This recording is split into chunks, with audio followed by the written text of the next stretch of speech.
2 tema pilihan, 1 tema wajib. Kelas 11 ada 2 tema, 1 tema wajib dan 1 pilihan. Kelas 12 cuma ada 1 tema, yaitu tema wajib, tema kebekerjaan. Dan di jenjang sekolah lainnya ini kita tidak temukan, cuma di kita yang ada tema wajib yaitu kebekerjaan.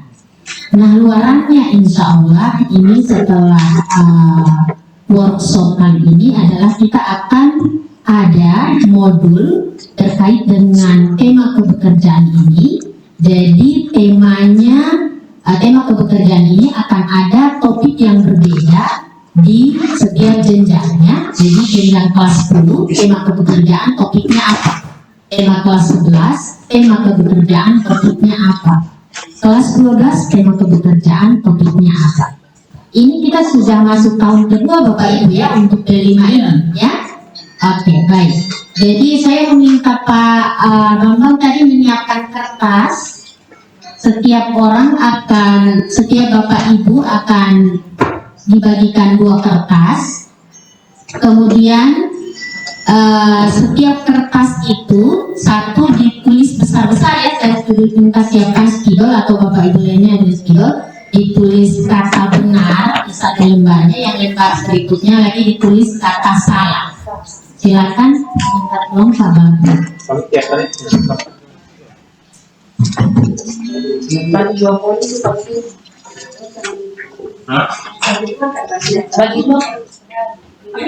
Masing-masing guru mendapatkan 2 lembar ya. Jadi 1 lembar ditulis kata benar.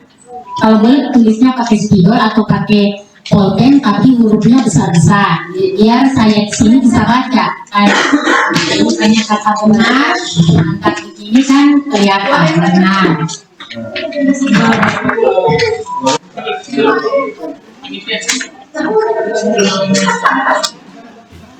Kalau pakai pulpen mungkin bisa ditebakkan. Ya, sudah.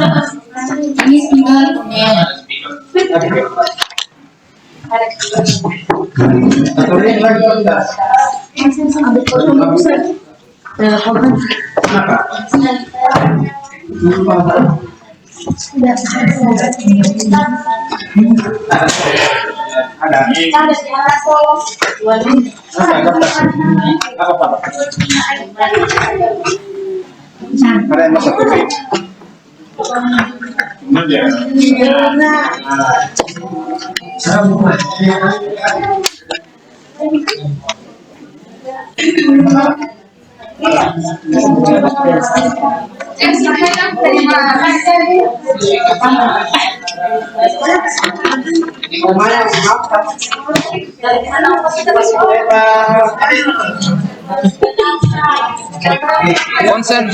Konsen, fokus. Oh, tidak saya.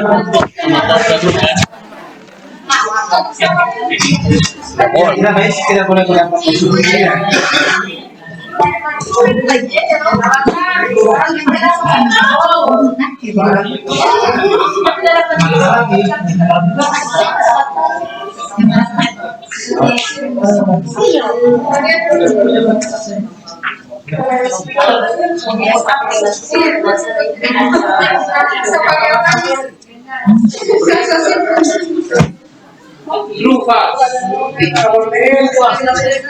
True false. Bagaimana Pak?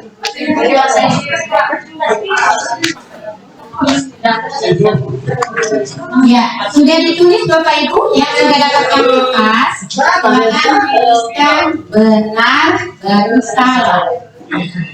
Kita mau ranking 1 ya. Masih ingat permainan ranking 1 Bapak Ibu? Ya, jadi kita akan ranking 1. Bermain ranking 1 tentang kelima. Jadi kalau saya bacakan soal, saya hitung 1, 2, 3, diangkat kertasnya. Soal saya itu benar atau salah, jangan angkat 2, 2 bagi itu kiri. Ya. Jadi misalnya kelima adalah singkatan dari banyak proyek penguatan profil pelajar Pancasila 1, 2, 3 ya. Jadi dengan tak baca Ibu ini punya ini.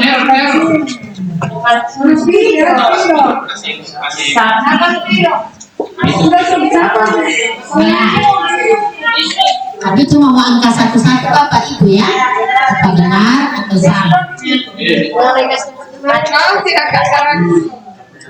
Yang juara satu dipakai cuma kasih hadiah.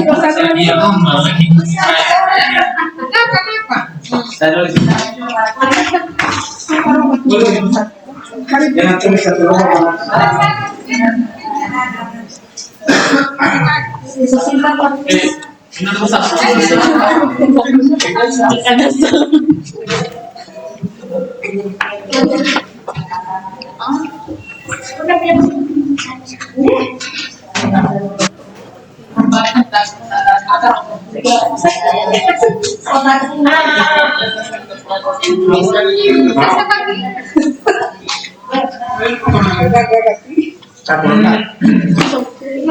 Coba angkat Ibu Laila sudah? Ya.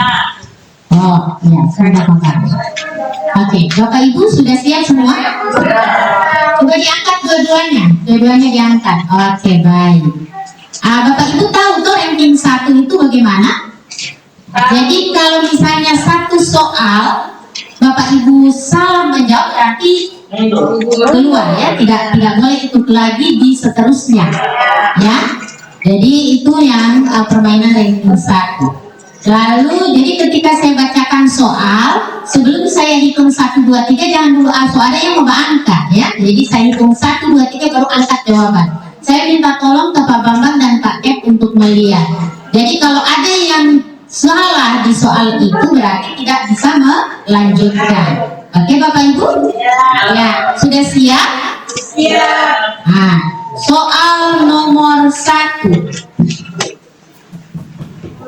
Proyek penguatan profil pelajar Pancasila hanya diterapkan di sekolah dasar 1, 2, 3.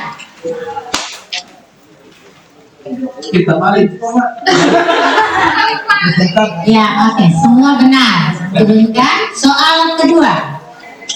Salah satu tujuan dari P5 adalah untuk mengembangkan keterampilan abad 21 pada siswa 1, 2, 3.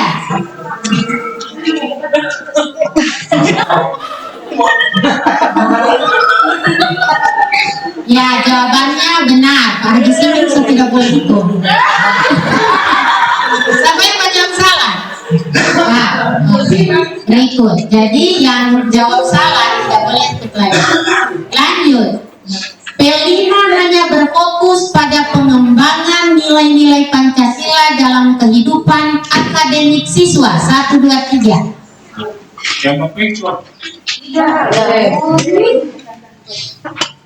Ya, jawabannya salah ya, karena fokusnya pada Jadi boleh. Soal berikut. Salah satu dimensi dari profil pelajar Pancasila adalah mandiri 1, 2, 3. Yang jawab salah tidak boleh ikut lagi. Ibu siapa itu? Ibu Rian dengan next.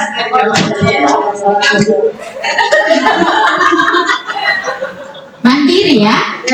Oke.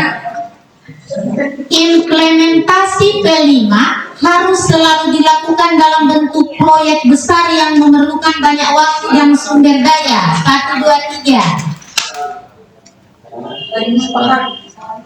Oke, baik. Tidak ada yang ini. Next. Nilai kebinekaan global merupakan salah satu aspek yang ingin diperkuat melalui P5 1, 2, 3.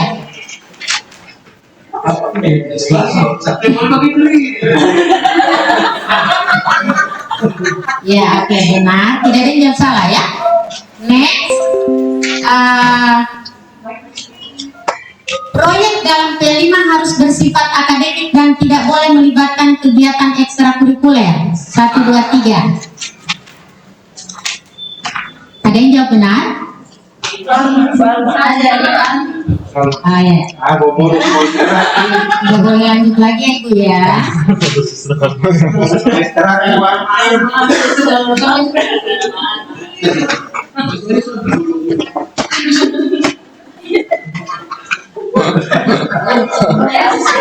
B5 tidak melibatkan partisipasi aktif dari siswa, hanya guru yang berperan. 1, 2, 3.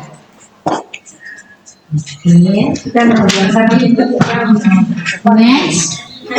Salah satu indikator keberhasilan P5 adalah tercapainya kompetensi sosial emosional siswa. 1, 2, 3.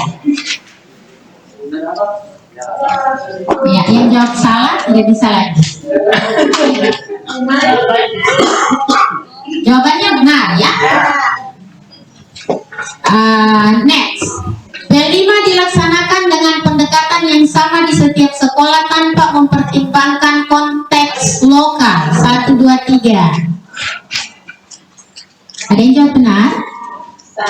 Oke. Baik, next.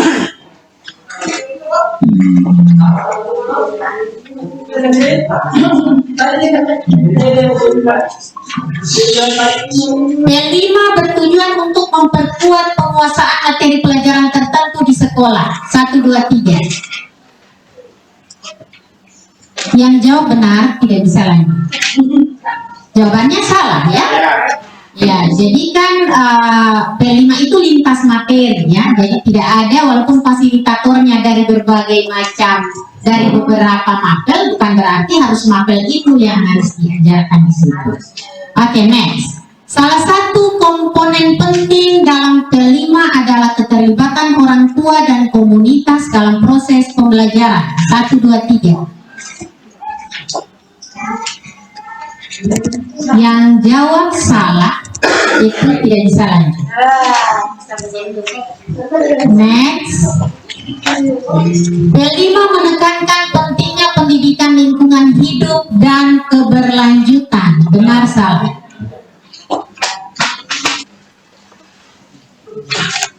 Ada yang jawab salah? Tidak ada ya? Oke. Next. Dimensi P5 termasuk gotong royong yang mendorong siswa untuk bekerja sama dan saling membantu. Benar salah?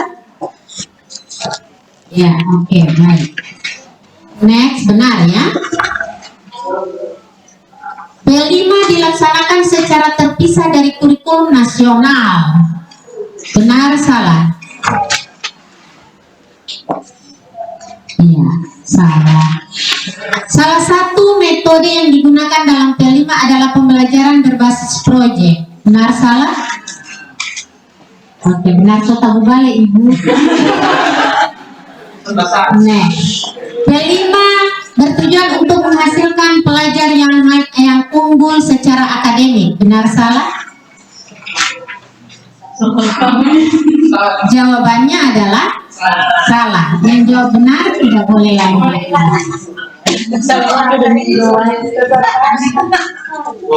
Oke, jadi tinggal berapa orang? Tinggal berapa orang yang lanjut? Boleh mengambil tempat di depan sini ya.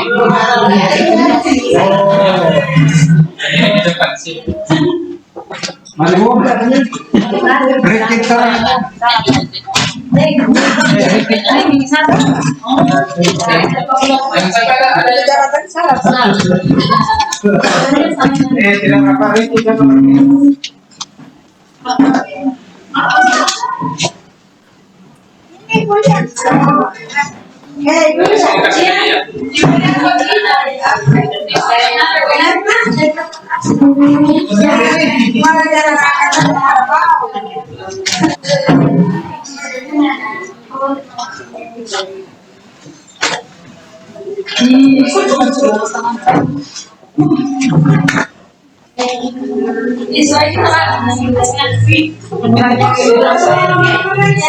Boleh lanjutnya Bapak Ibu ya?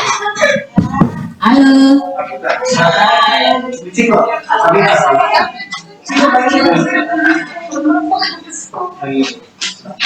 So, siap semua? Salah satu tujuan dari P5 adalah untuk mengembangkan kemampuan berpikir kritis kritis pada siswa. Benar salah? Oke, good. Next, benar ya. Implementasi kelima memerlukan kerjasama antara guru dari berbagai disiplin ilmu. Benar salah? Ya, benar. Semua habis soal ini pakai. Kelima dirancang untuk menjadi program yang fleksibel dan dapat disesuaikan dengan kebutuhan sekolah masing-masing. Benar salah? Ya, kelima. Salah satu fokus P5 adalah meningkatkan kompetensi literasi digital siswa. Benar salah? Ya. Oke, yang jawab salah boleh berduduk. P5 tidak termasuk dalam upaya penguatan pendidikan karakter Indonesia. Benar salah? Yang jawab benar boleh duduk. Oke. P5 hanya bisa diterapkan di sekolah-sekolah tertentu. Pak ini silakan duduk. Proyek-proyek dalam P5 harus selalu berhubungan dengan nilai-nilai kebangsaan. Oke. P5 tidak mengakomodasi kegiatan yang melibatkan seni dan budaya lokal. Ya, salah. Pelaksanaan P5 dapat memanfaatkan teknologi informasi dan komunikasi. Benar. Pelaksanaan P5, evaluasi P5 hanya dilakukan oleh guru tanpa melibatkan siswa. Salah, oke. Proyek P5 tidak perlu melibatkan refleksi diri dari siswa. Tidak yang juara satu ini pakai proyek P5. P5 bertujuan untuk membentuk siswa yang berdaya saing tinggi di kancah internasional. Yang jawab salah boleh dulu.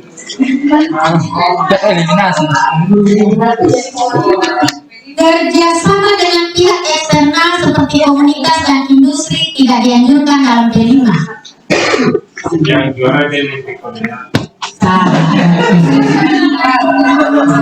Proyek P5 hanya dapat dilaksanakan dalam kurun waktu tertentu dan tidak berkelanjutan. Ibu ini yang jawab benar bisa duduk.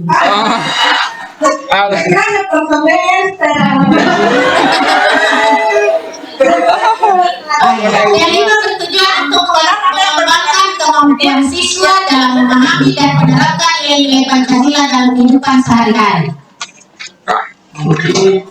Setiap sekolah wajib melaksanakan P5 dengan model dan metode yang sama. Ibu yang menjawab benar boleh dulu. Kan tidak harus sama ya. Sekolah diberi kebebasan untuk melaksanakan P5 dengan model dan metode yang sesuai dengan kondisi dan kebutuhan masing-masing. Oke. Tinggal Ibu Nurlaila dengan semua soal pakai, oke?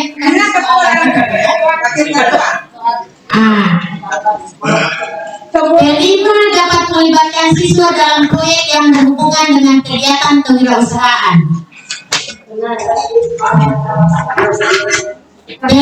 Penilaian dalam P5 hanya didasarkan pada akhir proyek yang dilakukan siswa. P5 bertujuan untuk membentuk pelajar yang berintegritas, mandiri, dan bertanggung jawab. P5 dapat melibatkan penggunaan media sosial sebagai alat pembelajaran. P5 hanya fokus pada pengembangan aspek kognitif siswa. P5 harus selalu berbentuk kegiatan di dalam kelas dan tidak boleh dilakukan di luar kelas. P5 menekankan pentingnya kolaborasi antar siswa dan dari latar belakang yang berbeda. Oke, paket dulu.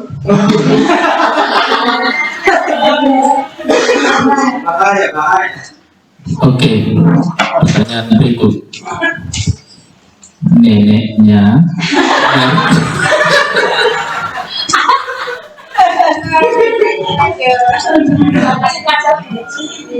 Tunggu, akan dilanjutkan Ibu Dokter. Miliknya dari kampus saya, cucu dari siapa tadi ya?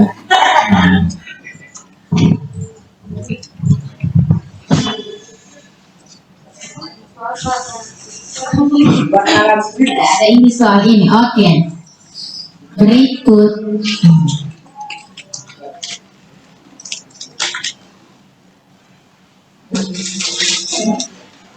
Kelima,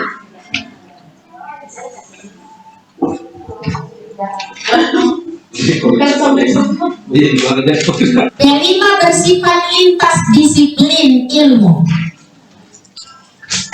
Kelima merupakan model pembelajaran yang melibatkan murid dalam proses mengamati, memikirkan solusi terhadap permasalahan di lingkungan sekitarnya. Kelima menggunakan pendekatan berbasis proyek. Kelima memiliki perbedaan dengan pembelajaran berbasis proyek di program intrakurikuler. Benar atau salah? Kelima memiliki perbedaan dengan pembelajaran berbasis proyek di dalam intrakurikuler. Ayo Pak. Benar. Kelima bertujuan menguatkan berbagai kompetensi dalam profil pelajar Pancasila. Kelima bertujuan menguatkan salah satu bidang studi. Salah. Suka bisa soal saya ini. Kelima untuk SMK di kelas 10, P5 dilakukan dengan 3 proyek, 2 tema pilihan, dan 1 tema kebekerjaan. P5 untuk kelas 12 SMK itu 1 proyek tema pilihan. Tema pilihan yang menang harusnya di kelas 12 itu tetap tema kebekerjaan. Yang juara 1 Pak.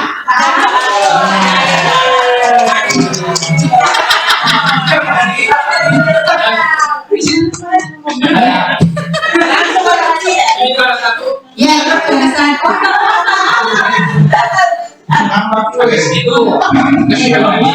Berarti ada 2 snack ya, ada 2 kali kudapan Pak. Snack 13 buat semuanya.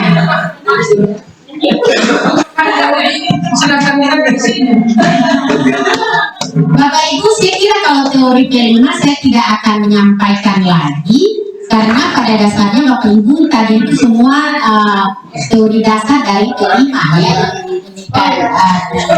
ranking 1. Yang berikut Bapak Ibu, kan kita beri aplaus kemudian ke Pak Agus ya, dan kepada Bapak Ibu semua yang sudah berpartisipasi. Bapak Ibu, saya mau tanya dulu, yang kemarin tema kebekerjaan itu kelas 10 topiknya apa ya? Topiknya apa? Halo, topiknya apa? Kelas 10 kemarin? Kelas 10. Itu tema. Pertanyaan Ibu? Oh ya, silakan. Terima kasih. Mungkin dari kami ini masih agak kesulitan di dalam menentukan topik di setiap tema, karena selama ini karena selama ini Bu, kami tidak punya pegangan atau landasan di dalam melaksanakan P5 ini. Selama ini kami hanya selalu melihat di internet, jadi kami tidak tahu seperti apa di dalam membelajarkan P5 itu, sehingga ketika Ibu bertanya tadi tentang topik, Itu kami agak bingung. Karena selama ini memang kami tidak pernah mendapatkan materi tentang kelima. Oke, baik. Ya, barangkali itu Bu. Jadi begini, apakah mata pelajaran ini dia seperti mata pelajaran pada umumnya yang menggunakan capaian pembelajaran, kemudian merumuskan tujuan pembelajaran? Seperti itu Bu. Terima kasih. Terima kasih. Kita beri aplaus dulu dari Ibu siapa tadi? Ibu Tuti. Terima kasih ya Ibu Tuti. Oke, baik. Secara selintas saya akan menyampaikan ini ya Bapak Ibu ya. Jadi P5 itu kan proyek penguatan profil. Di sini Permendikbudnya masih 262. Tapi yang sekarang Permendikbud yang kita gunakan itu Permendikbud nomor 12 tahun 2024 ya. Jadi sudah ada struktur kurikulum yang baru, itu Permendikbud nomor 12 tahun 2024. Perbedaannya adalah di PKL. Kalau PKL itu di Permendikbud 262 tahun 2022 itu ada berapa ya? Nanti kita buka sebentar. Kemudian perbedaan selanjutnya adalah di Permendikbud nomor 12 tahun 2024 salah satunya adalah KOSP itu sudah bisa ditandatangani oleh kepala sekolah. Jadi tidak harus kepala dinas. Oke, baik Ibu Tuti, kita lanjut ya. Jadi proyek penguatan profil pelajar Pancasila itu pembelajaran lintas disiplin ilmu. Jadi lintas disiplin ilmu. Walaupun fasilitatornya berbagai mapel, tidak harus misalnya bahasa Inggris baru bilang, oh di P5 harus ada bahasa Inggrisnya dong. Karena di sini saya akan ngajar. Atau PAI agama bilang, oh saya harus ada juga agama di sini. Tidak Bu, tidak Bapak Ibu ya. Ini lintas disiplin ilmu. Jadi ini yang harus diperhatikan. Jadi bersifat lintas disiplin ilmu, tidak terikat pada satu mata pelajaran dan tidak bertujuan menguatkan tidak bertujuan menguatkan untuk mencapai CP bidang studi. Ya, jadi misalnya bidang studi matematika, oh harus ada hitung-hitungannya ini di proyek kelima karena saya ada matematika di situ. Oh harus ada speaking bahasa Inggrisnya juga. Oh harus ada membacanya juga karena saya bahasa Indonesia. Tidak, ya. Jadi bukan untuk mencapai CP bidang studi. Ini lintas disiplin ilmu. Lalu merupakan model pembelajaran yang melibatkan murid, ya. Jadi murid. Makanya sebentar Bapak Ibu, saya akan memastikan bahwa P5 di sekolah ini berjalan sesuai dengan apa yang kita harapkan. Bukan cuma Bapak Ibu, modul P5 itu Bapak Ibu boleh download dari mana saja. Di PNM itu ribuan, di internet itu berseliweran ribuan. Tetapi bagaimana Bapak Ibu dalam mengimplementasikan P5 ini tahu dia punya urut-urutannya seperti pertanyaan Ibu Tuti, tema dan topik. Nanti sebentar kita akan ada 10 LK ya, akan ada 10 LK, tapi tidak usah khawatir, mudah semua ini LK-nya Bapak Ibu. Kemudian jadi menggunakan pendekatan berbasis proyek. Jadi tidak ada P5 itu cuma menghafal teori peserta didiknya, dia harus dalam bentuk proyek. Proyek itu harus ada 4 tahapannya. Tahapan pertama yaitu tahapan pengenalan. Tahapan kedua kontekstualisasi. Tahapan ketiga tahapan aksi dan tahapan keempat itu refleksi. Jadi 4 tahapan ini harus ada dalam proyek. Misalnya kita mengambil tema gaya hidup berkelanjutan, ya toh? Gaya hidup berkelanjutan, topiknya sampahku tanggung jawabku, ya toh? Mereka akan, sebelum kita masuk ke topik sampahku tanggung jawabku ini, kita harus melakukan apa yang disebut dengan tahapan pengenalan, ya. Apa itu sampahku tanggung jawabku? Bapak Ibu akan menjelaskan tahapan pengenalan. Sampah itu akan dibagi 2, ada sampah organik, anorganik, ya toh? Contoh-contoh sampah organik yang bagaimana? Contoh-contoh sampah anorganik bagaimana? Baru tahapan kontekstualisasi, siswa langsung saja ke lapangan. Mereka akan mengumpulkan mana contoh itu tahap sampah organik dengan sampah anorganik. Itu tahapan kontekstualisasi. Baru aksi mau bikin apa ini sampah, apa mau bikin pupuk, mau didaur ulang, itu tahapan aksi. Baru setelah itu refleksi. Nah ini akan ada 10 LK yang akan memandu kita bagaimana kita menyusun modul dan menerapkannya nanti di siswa. Kemarin sempat ada tahapan pengenalan enggak? Ada. Ya, jadi itu dalam proyek apapun harus ada, kan tidak mungkin misalnya Pak Simin memperkenalkan ini apa mau bikin Excel tanpa ada tahapan pengenalan dulu, ya toh?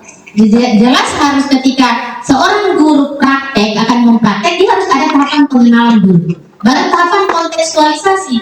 Kita aja di Pak Simin akan menjelaskan ini bagian-bagian lo komputer ini, orang semua korek-korek, oh ini CPU, ini layar, ini. Itu kan mereka akan tahapan pengenalan sekaligus juga kontekstualisasi. Kemudian tahapan aksi, so mau bikin apa ini komponen-komponen ini yang ada di PC seperti itu. Kemudian Bapak Ibu, jadi ini Ibu Kutia, jadi proyek hal-hal yang perlu diketahui pada proyek penguatan profil pelajar Pancasila ini dilaksanakan setiap tahun di semua tingkatan kelas yang sudah menerapkan kurikulum merdeka. Jadi di kelas 10 ada 3 tema pilihan, 1 tema ada 3 tema, 2 pilihan, 1 wajib. Jadi tema wajib kita itu adalah kebekerjaan. Jadi ada 2 tema. Ini tema-temanya kan Bapak Ibu. Tema-tema ini sudah disiapkan oleh pemerintah. Jadi temanya ada kearifan lokal, baru ada rekayasa dan teknologi, ada kewirausahaan, ada Bhinneka Tunggal Ika, ada gaya hidup berkelanjutan, ada bangunlah jiwa dan raganya, ada suara demokrasi, dan ada kebekerjaan. Jadi ada 8 tema, 7 tema pilihan, dan 1 tema wajib di SMK. Kewirausahaan itu tidak dianjurkan diambil oleh SMK karena di SMK memang ada mabel, ya tidak dianjurkan. Jadi kita ada tema-tema ini. Jadi untuk kelas 10 ada 3 tema yang harus diambil, 2 tema pilihan, 1 tema kebekerjaan. Tema wajib kebekerjaan. Kelas 11 1 tema pilihan, 1 tema kebekerjaan. Kelas 12 cuma ada tema kebekerjaan. Tema-tema ini kan kalau tema itu besar ya Bapak Ibu ya, besar. Nanti kita akan turunkan ke topik ya. Jadi misalnya hari ini luaran kita insya Allah itu adalah tema kebekerjaan ya Pak Bambang ya. Jadi akan ada 3 topik yang akan kita buat. 3 topik. Tema kebekerjaan di kelas 10 topiknya apa? Tema kebekerjaan kelas 11 topiknya apa? Tema kebekerjaan kelas 12 topiknya apa? Kita lihat Bapak Ibu. Misalnya kemarin di kelas 10 ambilnya tema apa Bapak Ibu untuk pilihan? Ya, gaya hidup berkelanjutan. Apa topiknya? Kearifan lokal. Kearifan lokal. Topik apa? Topiknya adalah itu sama nama proyeknya. Ya, namanya. Kan kearifan lokal boleh mau Karau, boleh mau Langga, boleh mau Balango, boleh kan itu tema besar. Baru DP topik. Boleh. Kalau kearifan lokal dia punya topik apa? Topik mau Karau, mau Potoyuno, mau Depito, mau Tolo Balango, mau Longgalo dan sebagainya bisa. Atau bikin masakan, mau binde biluhuta, mau apa? Semua itu topiknya ya. Misalnya masakan tradisional, kerajinan tradisional, adat adat Gorontalo. Itu kearifan lokal, itu dia punya tema, baru dia topik apa. Nah kemarin kearifan lokal ada topik Motujai. Nah tahun pertama. Pertama itu Tujai, kearifan lokal. Kearifan lokal Motujai. Oke, good. Tahun kedua sudah mengambil Jangan-jangan tetap kearifan lokal, tapi tarian. Oke, baik. Baru dia punya tema pilihan yang kedua apa? Tahun pertama Ada bayi berkelanjutan. ya, oke, itu gaya hidup berkelanjutan. Daur ulang sampah ya. Baru suara demokrasi, pemilihan ketua OSIS. Ya, so betul itu ya. Jadi so bisa dibedakan antara tema dan topik toh?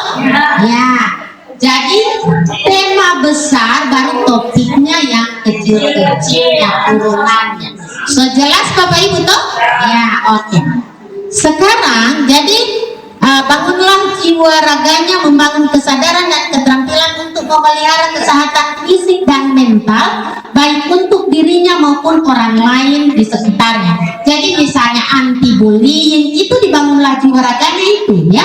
Jadi anti bullying, kesehatan mental health ya.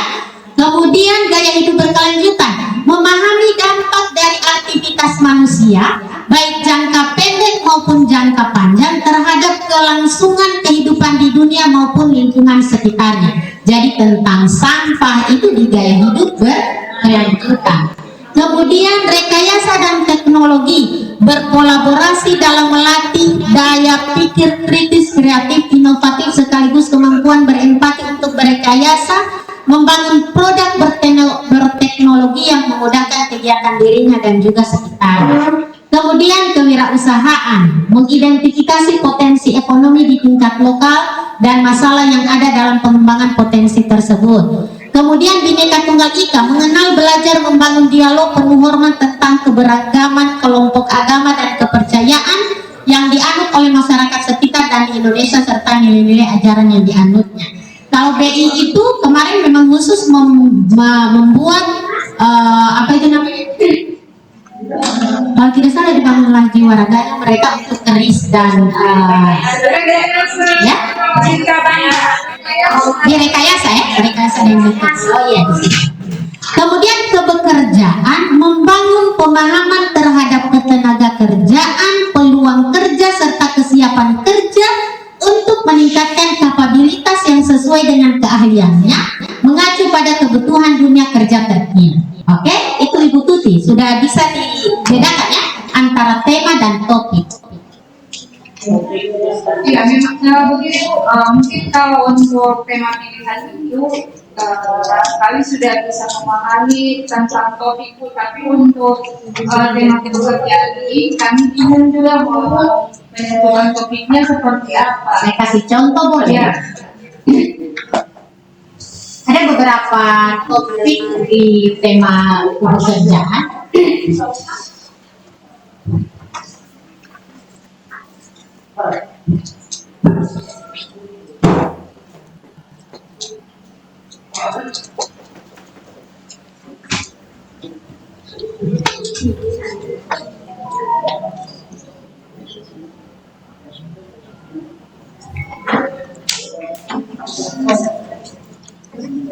Ya, di tema Bapak Ibu nanti proses tapi Bapak Ibu ini tema coba yang kemarin tema kepekerjaan ambil topik apa? Kunjungan industri kelas 10. Oke, baik. Apalagi? Terus yang kelas 11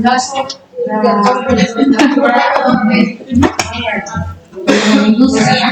Nah, tujuan kunjungan industri ini apa? Laporan. Untuk mengenal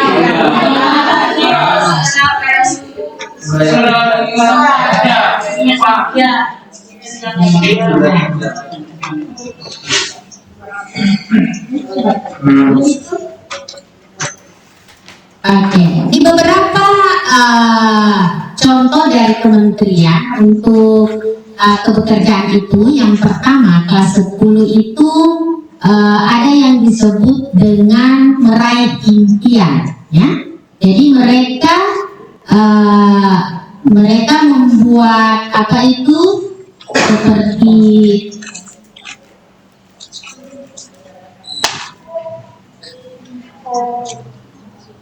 ya, mereka bisa membuat pohon impian atau sungai impian, karena kadang-kadang siswa kita itu masuk samari di SMK ini cuma babaku iko toh. Misalnya babaku iko mau masuk jurusan ini, soalnya kita bersepupu di jurusan A, kita mau baku iko dan kita bersepupu, misalnya begitu. Nanti aku mau masuk di jurusan ini, padahal mereka tidak ada bayangan sama sekali mau jadi apa nanti ini kalau mau masuk di sini, ya toh. Sudah betul apa yang Bapak Ibu lakukan itu, kunjungan industri, berarti itu memperkenalkan peserta didik terkait dengan apa itu nanti karir apa yang akan mereka tekuni setelah lulus, ya. Jadi tema kepekerjaan ini dimaksudkan untuk menggali dan mengembangkan potensi peserta didik agar memahami ruang lingkup dan karakteristik pekerjaan sesuai dengan program keahliannya, ya toh. Dan kadang-kadang peserta didik kita itu cuma baku-baku iko, oh iya toh itu SMK 1 Suara, masuk di SMK 1 Suara, masuk apa ini itu jurusan apa yang enggak kayaknya TKJ deh, kayaknya TKJ, coba baku iko di TKJ, tapi kan mereka tidak ada gambaran sama sekali mau apa ini nanti di TKJ, mau belajar apa, mau karirnya menjadi apa. Jadi ini makanya ada tema kepekerjaan. Nah di sini ditawarkan itu kemarin itu di lingkup kepekerjaan itu proyek tema kepekerjaan ini yang pertama kenali diri dan impian, itu topiknya. Yang kedua bekali diri penguatan kompetensi. Yang ketiga eksplorasi potensi lokal. Yang keempat kemampuan komunikasi efektif. Untuk bekerja orang itu perlu komunikasi yang efektif, ya. Jangan putar-putar mereka bicara tidak tahu mana DP subjek, predikat, objek. Itu komunikasi efektif itu sangat dibutuhkan dalam bekerja, karena membangun komunikasi, membangun relasi, itu komunikasi efektif sangat diperlukan. Kemudian kreativitas dan proaktif, aktualisasi diri, penerapan komunikasi, personal branding, kemudian rencana tindak lanjut. Jadi ini cuma tawaran Bapak Ibu. Bapak Ibu saya pikir kalau untuk kunjungan industri itu adalah sebagian upaya kita memperkenalkan peserta didik terhadap apa itu dunia kerja atau budaya kerja yang disampaikan oleh Pak Bambang. Di sini yang pertama, misalnya di sini Bapak Ibu, ya, membangun impian peserta didik. Membangun impian peserta didik ini, peserta didik mampu membangun impiannya tentang masa depan kepekerjaan melalui gambar sungai kehidupan. Ada River of Life. Jadi mereka akan tetapkan tujuan-tujuan itu, guru mempersiapkan diri dengan berbagai pengetahuan tentang kemampuan membekali diri, khususnya bekal untuk masa depan peserta didik. Yang pertama, pelaksanaannya itu peserta didik mendeskripsikan impian kesuksesan yang diharapkan. Jadi masing-masing orang itu kesuksesan itu kan beda-beda, ya toh. Ada orang bilang saya sukses ketika saya punya mobil mewah, misalnya punya rumah, punya anak 5 misalnya, toh. Tapi ada yang ini kesuksesan itu ketika anak cukup 2, yang penting sudah punya rumah untuk bernaung, yang penting sudah punya kendaraan, ada Maxim, ada Grab, begitu misalnya. Jadi kan tingkat kesuksesan setiap anak itu kan berbeda. Nah, ini mereka kita minta untuk mendeskripsikan impian kesuksesan yang mereka harapkan itu. Kemudian peserta didik membuat langkah-langkah untuk mewujudkan impian kesuksesannya itu. Jadi misalnya setelah lulus SMK, saya akan berwirausaha, saya akan bla bla bla bla. Kemudian peserta didik memetakan proses yang sudah dilalui dalam hidupnya melalui gambar sungai kehidupan, River of Life. Kemudian peserta didik mengidentifikasi profesi dunia kerja yang bisa menjadi pekerjaannya setelah lulus SMK. peserta didik diajak mengenali diri dan potensi yang dimiliki sebelumnya. Cuma contoh ya, misalnya kelas 10. Baru kelas 11 bisa sekunjungan industri atau kita menghadirkan tokoh yang relevan dengan jurusannya yang sukses, ya toh? Yang sukses boleh seperti itu, atau lulusan sekolah ini yang sukses di bidangnya, baru kita jadikan mereka adalah mantan siswa kita jadi pembicara, jadi motivator, boleh. Jadi itu banyak hal tentang kebekerjaan ini, Bapak Ibu. Saya kira cukup saja ini yang bisa saya sampaikan. Kalau ada pertanyaan, kalau tidak ada pertanyaan, kita lanjut saja membuat LK dan bisa langsung buat kelompok 1 kebekerjaan kelas 10, kelompok 2 kebekerjaan kelas 11, kelompok 3 kebekerjaan kelas 12. Menentukan topik dari tema kebekerjaan, lalu topik, baru kita menentukan tahapan pengenalan, tahapan kontekstualisasi, aksi, dan refleksi. Ada pertanyaan? Kita serahkan ke Pak Bambang, sekiranya cukup. Assalamualaikum warahmatullahi wabarakatuh.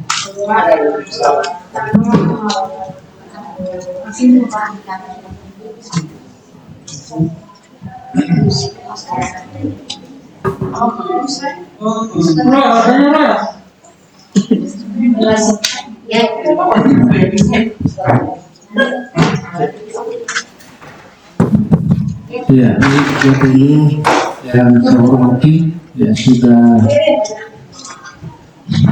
konsentrasi menyimak pemateri tadi tentang Pelino. Mungkin masih ada yang perlu ditanyakan Bapak Ibu. Ya, sebentar kalau proses supaya jangan sampai tersesat lagi dengan Pelino. Artinya tersesat begini. Kan seperti pertanyaan tadi kan Ibu Tuti kan sepertinya tidak ada gambaran bagaimana menentukan. Tapi kan kemarin kan pada saat nanti kan sudah ada penjelasan itu kan. Ya, itu kan makanya kesempatan ini kalau memang masih sama-sama, mari kita sama-sama memanfaatkan ruangan ini. Artinya yang masih belum ada penjelasan, nanti tersesat saya sampaikan tadi, yang sampai tersesat lagi. Jadi tersesat di jalan terang itu kan ada tersesat di jalan gelap. Kalau kita tersesat di jalan terang itu beda. Gelap. Kakak pengen gelap. Lanjut. Ya. Jangan sampai dibahas ini sampai kebut kerjaan orang tidak. Ya, itu tidak ada, beliau belum sampai situ. Saya ini berdasarkan data yang ada di rapor. Dan di rapor itu tidak ada itu cuma hanya buat satu tema. Ya, kemarin itu dia tidak sampai ke situ informasinya. Tidak sampai pagi Pak. Terus yang dicetak kurang dari siswanya. Iya kan kemarin itu awal itu memang cuma baru satu itu tema besarnya tentang apa namanya tambah kita diganti tambah kita tambah lagi iya itu dulu Iya, waktu pertama masih ya itu kan kita pilih karena itu kan karena kita masih baru nggak pasti dan anggap gampang itu sudah itu kan gampang kita kendali baru sering terdengar pakai sarjana-sarjana. Nanti kan kalau kerjaan kan sudah ini sekarang kita sudah jalan kelas dulu itu kita sudah jalan. Tidak ada dasar, tidak ada maka kan tidak ada jadi Kita tidak dasar hukum di buat dasar hukumnya kita kan Permen 22 itu dasar hukumnya cuma pada implementasi jadi kita belum sampai pada itu bukan tidak ada dasar hukumnya implementasinya yang tidak belum ada karena kita kan masih Iya, kan kalau dasar hukumnya ada itu Permendikbud nomor 22. Cuma kita implementasinya belum terarah. Karena memang pemahaman kita kan belum secara keseluruhan. Kalau itu masih belum terarah ya. Apa ya dia?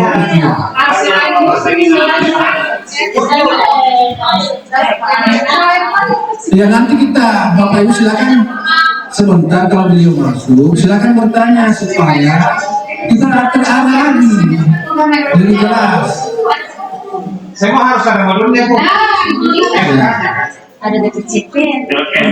Makanya tadi ada. Ya nanti sebentar. Ya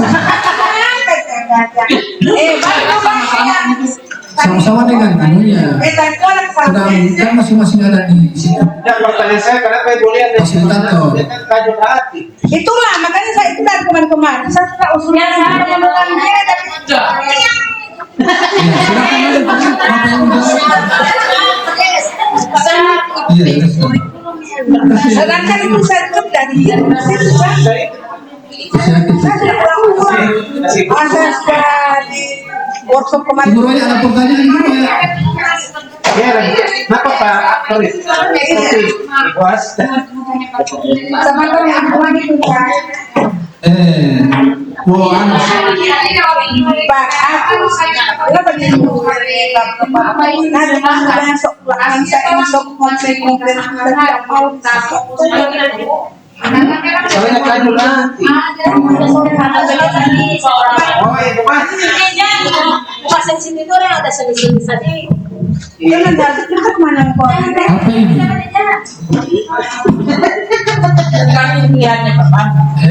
Belum bisa menolak ini Ibu. Tidak, Mati. bukan menolak, masukkan. Apa begini ya?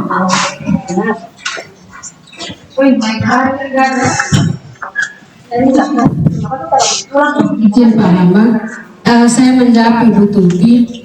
Kan sebentar kita ada tema pilihan satu dari BI, rekayasa teknologi. Itu salah satu tema pilihan. BI ini hari ini dengan besok bersama kita. Modulnya sudah ada. Tinggal bagaimana mengimplementasikannya. Itu yang kita akan belajar bersama BI. Mereka hari ini dan besok. Itu baru satu tema, kan ada 3 tema kelas 10. Ya. Di luar ada 2 pilihan, 1 wajib. Di kelas 11 kan 1 wajib. Ya. Bolehkah di kelas 11 kita sama yang rekayasa teknologi? Nah kelas 10 tinggal 1, apa kira-kira yang akan kita sepakati? Ini apa yang kita tema apa yang diambil? Terus yang dari UNG sebentar ini itu lebih bagaimana mengimplementasikan kan karakter yang diminta di P5 ini kan sesuai rapor pendidikan kita kan menurun itu di karakter. Rekomendasinya dari Dirjen itu P5 kita tidak berjalan dengan bagus. Maka itu kami mengundang dari UNG itu mengimplementasikan karakter itu di P5, membangun karakter itu di P5 itu yang akan dijelaskan sebentar. Dan kalau UNG itu 3 hari. Jadi hari ini, besok dengan lusa. Kalau BI cuma hari ini dengan besok. Jadi itu bersama. Jadi kalau dengan ibu pengawas kita menyusun yang tema kebekerjaan. Kalau dengan ibu pengawas. Nah, yang jadi pertanyaannya ini masih 1 tema pilihan di kelas 10. Kan tema pilihan yang kedua kita akan samakan rekayasa teknologi CBP dengan KRIS. Apakah kita mengambil Temanya tetap iya, nanti kan kita boleh saja ibu menentukan tema, tapi modulnya siapa yang bimbing menyusun itu. Kita gampang saja memilih, tapi modulnya ini siapa? Sedangkan CPP dengan KRIS memang sudah ada dari tahun kemarin sudah ada. Nah itu kami sengaja mengundang dari pihak BI. kelas 11, 10, 11 boleh itu. Tapi kelas 10 lagi tambah 1 karena kelas 10 harus 2 pilihan, 1 wajib gitu.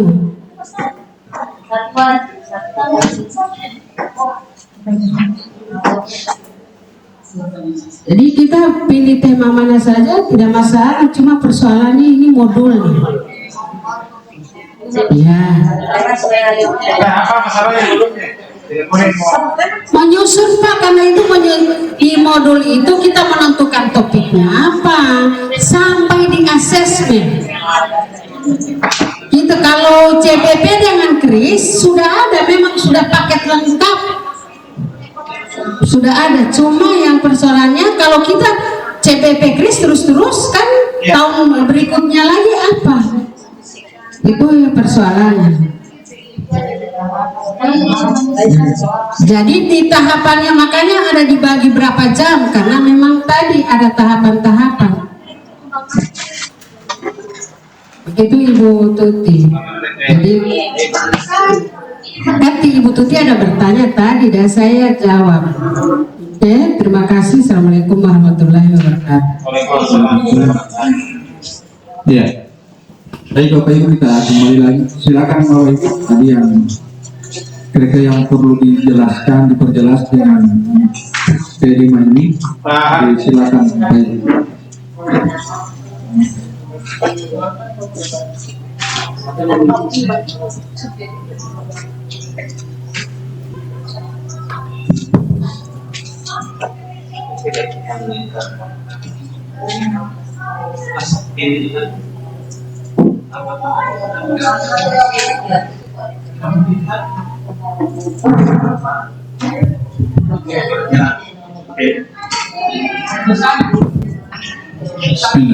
Assalamualaikum warahmatullahi wabarakatuh. Langsung saja Bu, untuk kelas 10 itu kan kita temanya kebekerjaan. Nah selama ini kita melakukan kunjungan industri itu, misalnya contohnya TGP, ke perkantoran, kantoran ke Budian kantor, dan seterusnya masing-masing jurusan Bu. Tadi saya sempat menyimak penjelasannya Ibu bahwa tujuan dari pekerjaan ini kan memang bagaimana kita mengarahkan anak-anak itu sehingga dia merasa bahwa oh ini nanti seperti ini nanti yang kita akan kerjakan. Ini baru di kelas 10. Sambil contoh kasus kemarin Bu, ada anak kelas 10 IPLB itu pindah ke TGP. Berarti tapi setelah dia melakukan kunjungan industri, berarti ada kan tadi juga Ibu sampaikan juga anak-anak itu kalau biasa masuk SMP itu karena hanya ikut-ikutan, mungkin dia karena saudaranya dari TKJ dia masuk TKJ. Apakah bisa kita melakukan kunjungan industri itu misalnya seperti kunjungan industri silang, contohnya misalnya TGP ke kantor atau TKJ ke tempat, sehingga anak-anak yang jurusan lain itu dia tidak fokus dengan kerjaan jurusannya, kerjaannya nanti bisa saja oh iya saya pindah di sini, saya kerja di sini lagi. Setelah melakukan kunjungan industri ini bisa saja pola pikirnya anak-anak berubah. Itu ternyata yang tadi yang hanya ikut-ikutan masuk SMK yang dia tidak tahu apa, setelah kunjungan industri, oh iya saya di sini, oh iya saya suka di tempat yang tadi itu bagus terus. Ini mungkin bisa jadi pola baru sehingga kita tidak anak-anak tadi yang salah jurusan atau yang hanya ikut-ikutan itu dia sudah mengarah sesuai dengan apa yang dia inginkan dengan jurusan yang dia pilih. Terima kasih.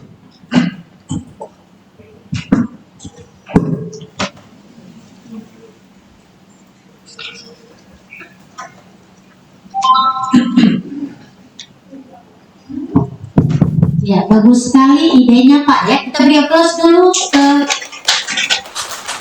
Pak Haryanto ya. Ya, sebenarnya bagus sekali idenya.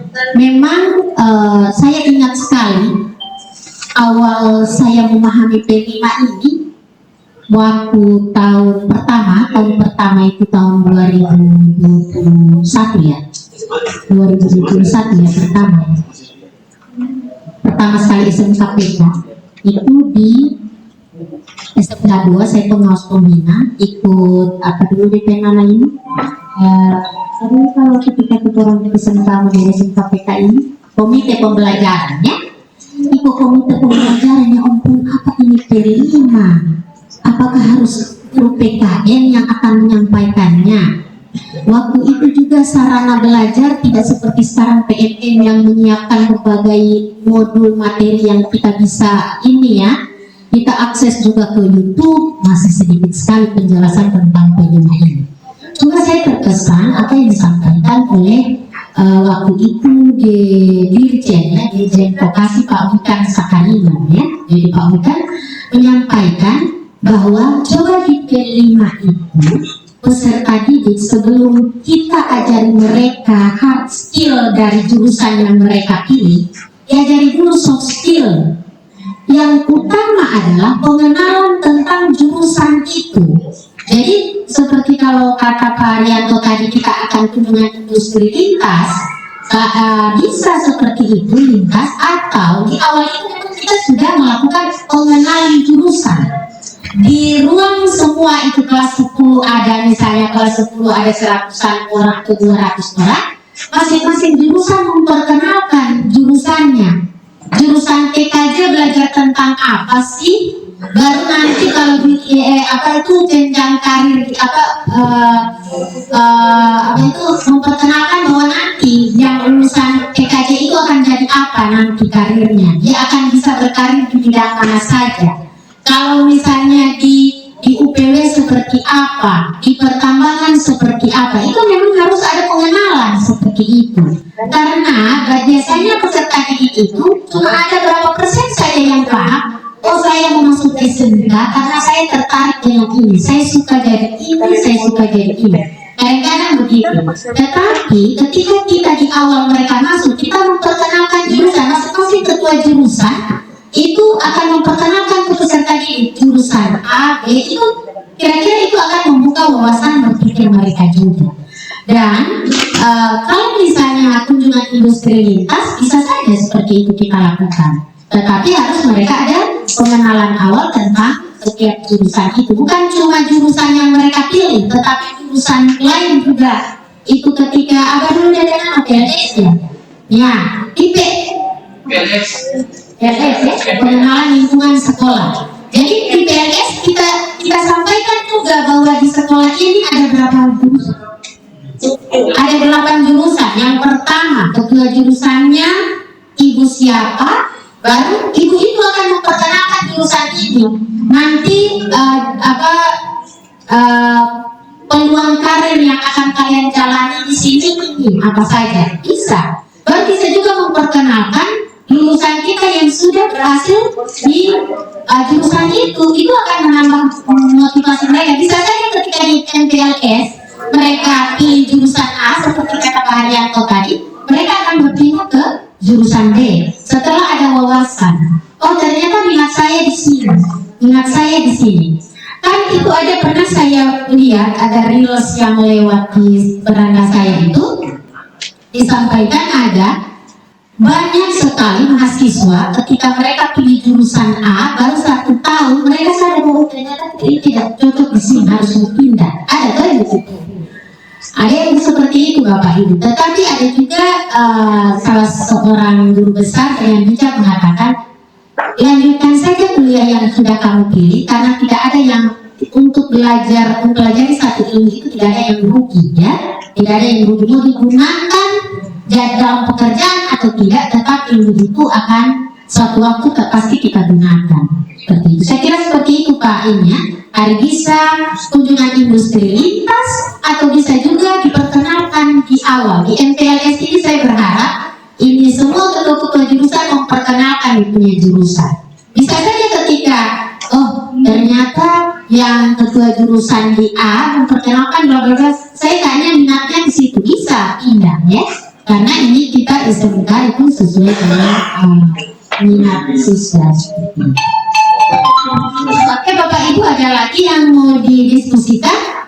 Cuma ada beberapa hal yang saya harus sampaikan tentang miskonsepsi terkait proyek penguatan profil pelajar Pancasila.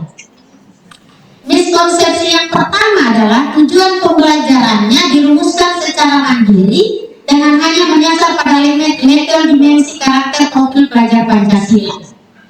Merupakan kegiatan integrasi dari berbagai mata pelajaran. Saya sudah contohkan tadi. Oh, ini aku guru matematika ya. Aku mengajar di sini di P5 harus ada hitung-hitungannya. Tidak seperti itu. Wajib menghasilkan sebuah produk dalam bentuk barang untuk dipamerkan dalam galeri karya. Tidak wajib ya. Itu miskonsepsi. Bisa saja di P5 itu kita meminta peserta didik misalnya orasi, itu kan tidak karya toh, orasi anti bullying itu tidak harus karya, jadi itu miskonsepsi. Kemudian asesmen project menyasar tema dan produk bukan pada kompetensi sasaran. Yang kita inginkan itu adalah kompetensi. Ini Bapak Ibu ya, tujuan pembelajaran project sudah ada dalam dokumen profil pelajar Pancasila, menyasar pada level rumusan kompetensi untuk setiap jenjang. So ada ini Bapak Ibu sama Bapak Ibu tentang P5 ada, dia punya dimensi-dimensi itu yang lengkap, sekaligus dia punya pembagian mulai dari fase A, B, C, bukan, yang khusus dimensi yang Deska punya keluaran.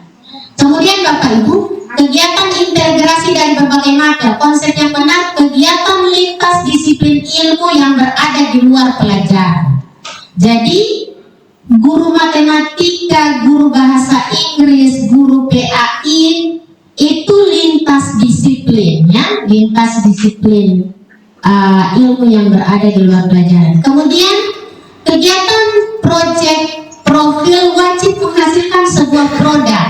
Konsep yang benar, produk akhir proyek bisa berupa aksi, kampanye, dan tidak harus diakhiri dengan sebuah pameran.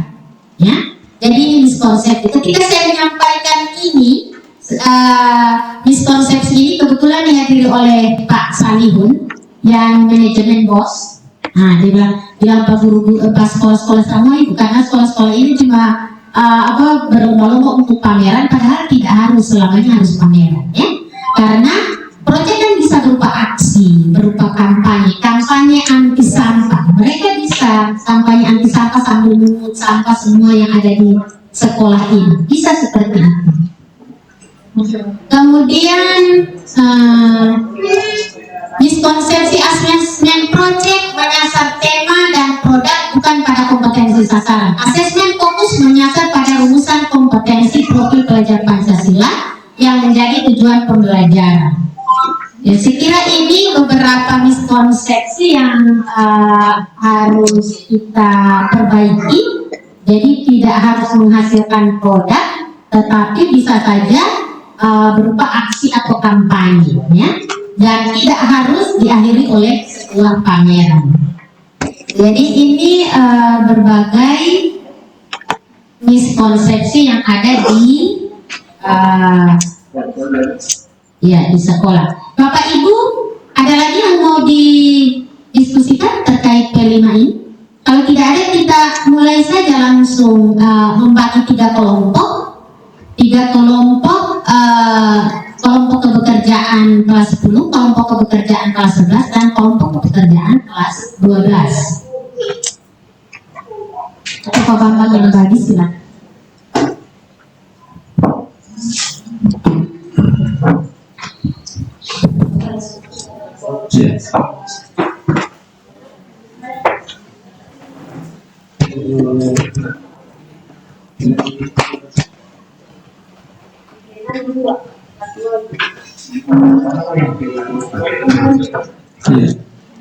Baik Bapak Ibu, saya bagi kelas 10, 11 ya, kalau yang dan 12.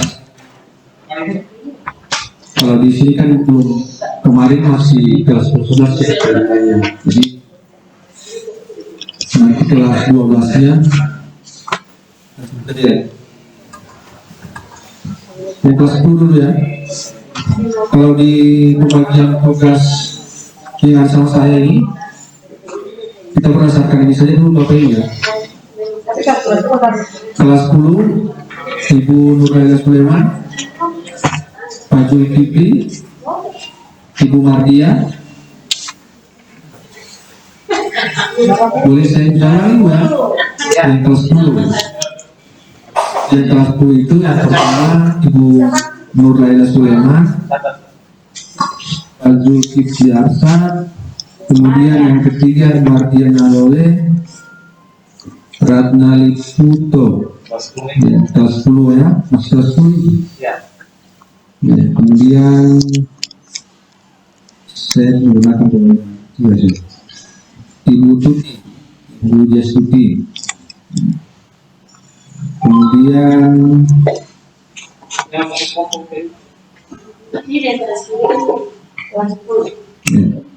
Pak Prianto. Pak Prianto ini 2, kelas 2 dan kelas 11. Di kelas 11 saya Pak Prianto karena tadi sudah, jadi ke Pak Prianto di kelas 11 saja.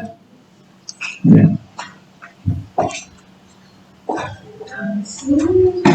Kemudian Pak Husai kelas 11 ya. Kemudian Fikrianto kelas 11. Ibu Ririn kelas 11. Mana Ibu Ririn? Ya, Ibu Ririn kelas 11.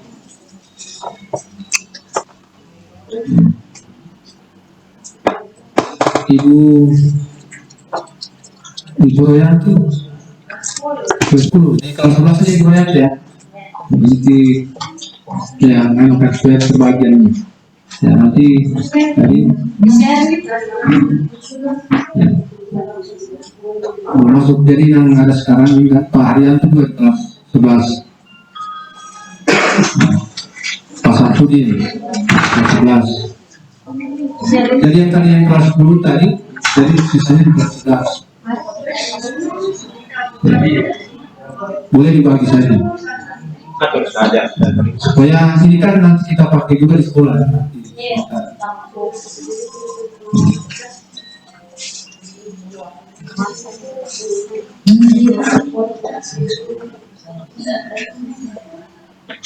Ibu Rusna tidak mengajar kelima kan? Nah, kalau dari Ibu Rusna di kelas 11, Iya 11 itu kan hampir sama sebentar dan kita kan belum ada di kelas 12. Yang pengajar kelas 12 ini Ibu Rusna, nah itu mulai kelas 12. Ibu Rusna, Ibu Lian Patuti, Bakalan orang Ibu Rian Matui, kelas 12. Dan nanti kan mengajar kelas 12 sebentar. Karena itu tidak, itu melekat di mapel sebenarnya. Jadi ada lintas mapel. Ayahnya juga kelas 12. Ya, selain di tim audio video, ya beliau juga tim kelima kelas 12. Ibu Cinta di kelas 11. Berangkat double kerja ya, double kerja. Kelas 12 Ibu Rumah, kelas 12. Kan sebentar juga kan dia kelas 12. Pak Hari kelas 12. Ibu Rusmi kelas 11. kata mana? Ibu Fitri kelas 11. Fitri kelas berapa? Kelas 11. Masuk ke kelas 10. Ya, tadi kan kita ngajar baru. Kelas 11. Nanti pas sampai di kelas 10. Bukan.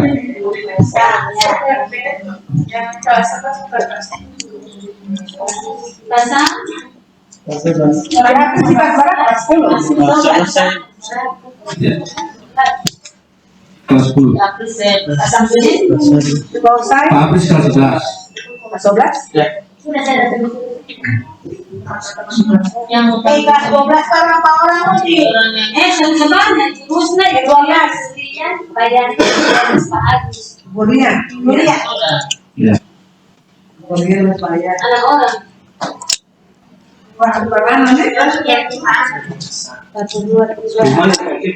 Kecil kan? 12. Alma, Kelas 10 barangnya. kelas 12. Tidak orang ini nanti asik Iya. Oh, diskusi. Oh, diskusi kelompok. Sementara ini yang Bukan orang nanti yang Hari ini bukan. minta semua pelajaran kan. Sementara kan Bapak Ibu bertugas untuk berbagi ke teman-teman yang lain. Itu maksud.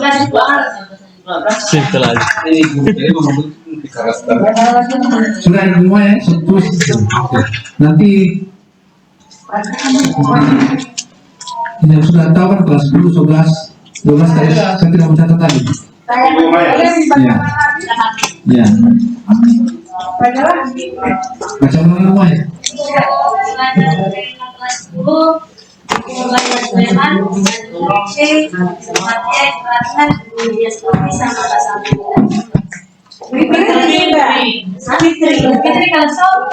Yang mau mengatakan dulu.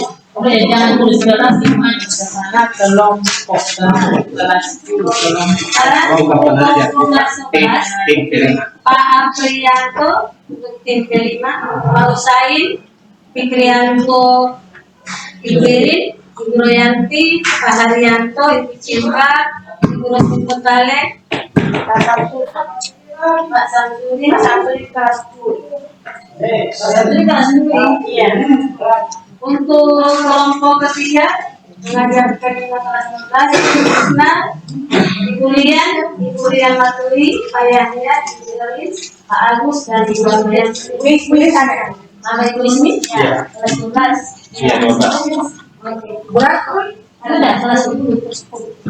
Dua antara Geser oke. di sini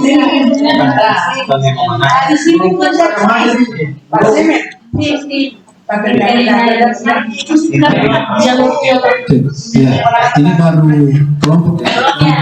Pembagian tugasnya kan belum saya tidak pelajari. Nanti sebentar ibu yang berbagi kepada teman-temannya, nantinya akan mengajar di semester ganti. Saya kira begitu Bapak Ibu. Oke. Ya kelompoknya silakan. Ya kasih kelas 12 Pak Ibu. Ya. Kasih kelas 12. 12.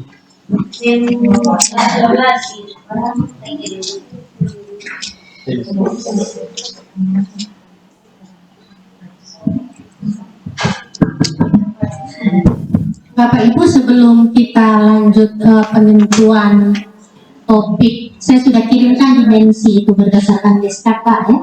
Nanti boleh. Bapak Ibu, ini struktur kurikulum SMK kelas 10 berdasarkan Permendikbud nomor 12 tahun 2024.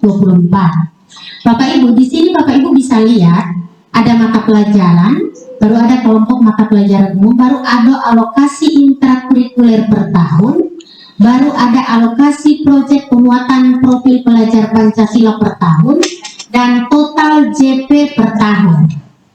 Bapak Ibu, misalnya PAI itu total JP per tahun 108. Tetapi Bapak Ibu yang Bapak Ibu pakai di mengajar itu cuma 9-10 JP. Tapi di Dapodik Bapak Ibu terhitung itu 108. Tapi intrakurikulernya PAI itu Bapak Ibu cuma mengajar 90 JP. Yang 18 JP ini Bapak Ibu terlibat aktif di proyek penguatan profil pelajar Pancasila. Mapel-mapel yang ada di sini adalah PAI, baru Pancasila, PPK, ya Pancasila, baru bahasa Indonesia, Penjas, sejarah, seni budaya, baru apalagi ini matematika, bahasa Inggris, informatika, proyek IPAS ya. Jadi ini semua yang terlibat aktif dalam P5. Tidak ada baku hitung. Semua namanya fasilitator, terlibat aktif di situ karena semua sudah terhitung di Dapodik berapa JP seluruhnya. Tidak ada baku hitung. Ya aku punya pun 0,5 JP ya, jadi aku mau masuk di situ ini. Atau saya cuma ini, kau yang paling banyak, tipsnya kau yang paling banyak karena kau kayaknya 2 JP di situ. Tidak begitu Bapak Ibu. Jadi Bapak Ibu semua yang diamanahkan dalam Permendikbud nomor 12 tahun 2024 ini terlibat aktif semua di situ. Jadi fasilitator. Dan harus menyamakan persepsi mulai dari tahapan pengenalan apa yang mau kasih, kontekstualisasi apa mau kasih, aksi apa mau kasih, sampai refleksi. Jangan Bapak ketolak kadang-kadang tahu tanpa masuk apa ini, tanpa apa mau ajar apa ya. Tidak, harus punya ini yang sama. Makanya nanti sebentar ini LK akan memandu Bapak Ibu di tahapan pengenalan di gaya hidup berkelanjutan. Kita butuh berapa JP? Kita butuh berapa JP di tahapan pengenalan ini? Baru materi apa yang harus kita berikan di tahapan pengenalan ini? Begitu juga di tahapan kontekstualisasi. Apa yang itu? Baru LKPD apa? LKPD apa yang akan kita kasih di tahapan pengenalan? Saya akan ada contoh-contoh LKPD, itu cuma contoh. Bapak Ibu boleh ambil itu sebagai nanti akan Bapak Ibu kasih ke siswa, tetapi Bapak Ibu kalau punya kreasi lain lebih bagus. Jadi di tahapan pengenalan siswa ada LKPD-nya, di tahapan kontekstualisasi siswa ada LKPD-nya, di tahapan aksi siswa juga ada LKPD-nya sampai tahapan refleksi. Jadi namanya project, setiap tahapan itu siswa ada pekerjaannya jelas. Berapa JP dia, itu yang akan harus kita jabarkan di modul. Jadi tidak ada memasuk jatan memulai kalian lawan politik hati ini. Akan itu ini semua ini banyak sekali DP campur ini loh ini. Kita tidak tahu apa kita mau beke. Nah, jadi koordinator fasilitator sebelum masuk itu menyamakan persepsi.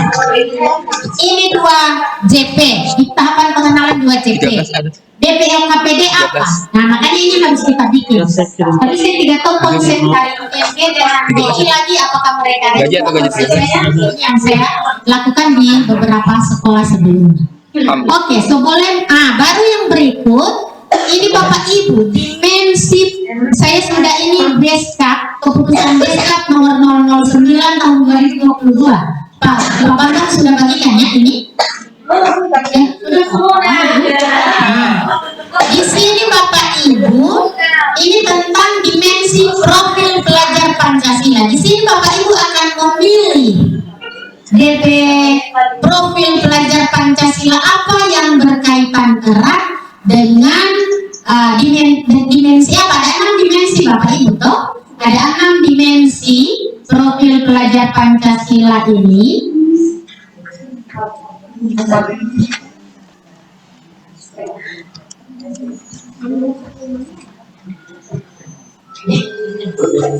Nah ini dimensinya ada 6 ya. Dimensi profil pelajar Pancasila ini ada 6. Beriman bertakwa kepada Tuhan Yang Maha Esa dan berakhlak mulia, mandiri, bergotong royong, berkebinekaan global, bernalar kritis dan kreatif. Semua penjelasan dari ada dimensi, ada elemen, subelemen. Ketika Bapak Ibu menentukan misalnya gaya hidup berkelanjutan, DP dimensi beriman bertakwa, mandiri, bergotong royong. Ketika Bapak Ibu menentukan dimensi, di situ Bapak Ibu mau nilai akan, ya. Jadi jangan susah dimensi Bapak Ibu mau pilih kamari boleh, tetapi itu terkait dengan hal yang akan dinilai. Yang akan dinilai di siswa nanti. Makanya saya bilang kamar itu ada 10 LK. Bisa ditangkap ini Bapak Ibu. Jadi yang sudah dibagikan oleh Pak sahabat tadi Pak Bambang, ini dimensi. Di situ dimensi itu dari 6 dimensi. Setiap dimensi terdiri dari beberapa elemen dan dari elemen itu ada subelemen. Itu yang akan jadi panduan Bapak Ibu dalam menilai siswa. Dalam menilai siswa di P5 ini. Bapak Ibu bisa buka di situ.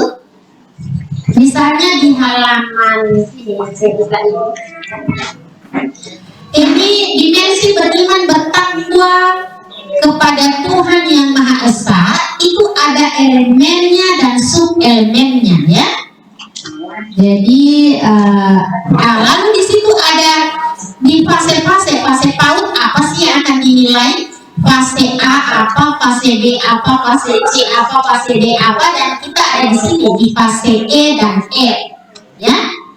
Itu jadi panduan kita yang ini, ya. Jadi dimensi ini P3 ini akan jadi panduan kita ketika menilai di P5 itu, proyek penguatan profil pelajar Pancasila.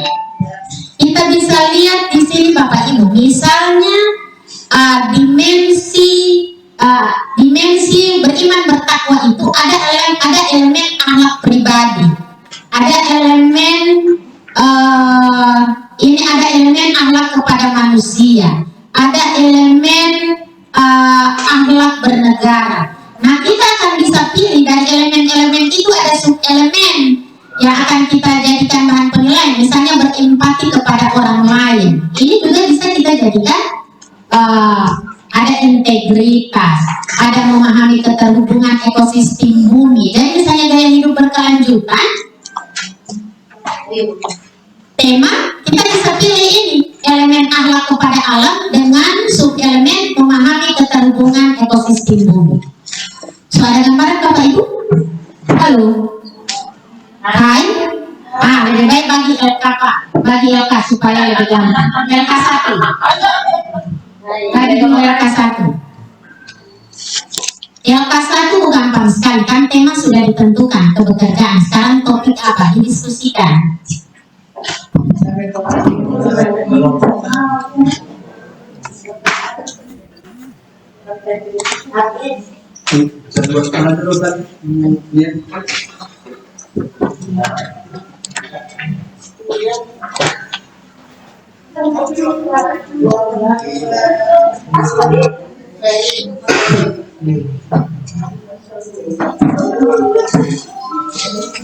Saya kirim di rumah. Dari rumah Bayu.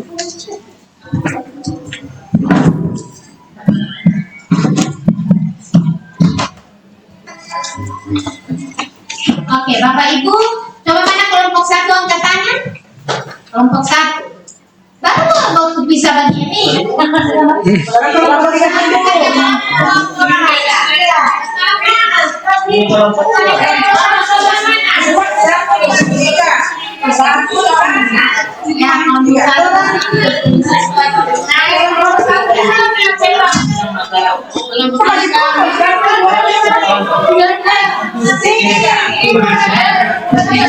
kelompok 2 juga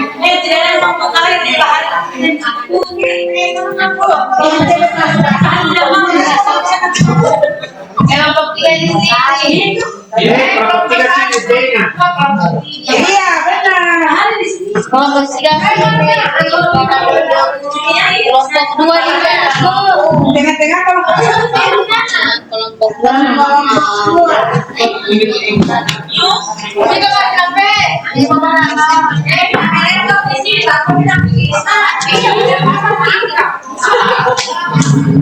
Tidak boleh itu.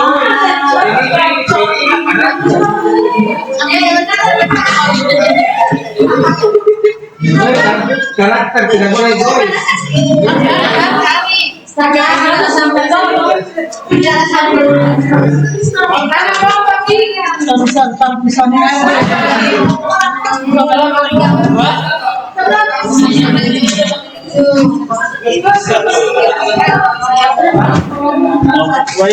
Ibu nama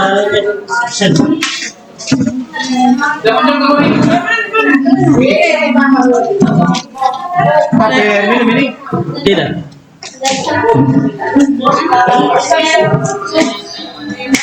bergantian pemain. Aku di mana ya? Di hatiku aja. Catat.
Dari di sini apa yang kita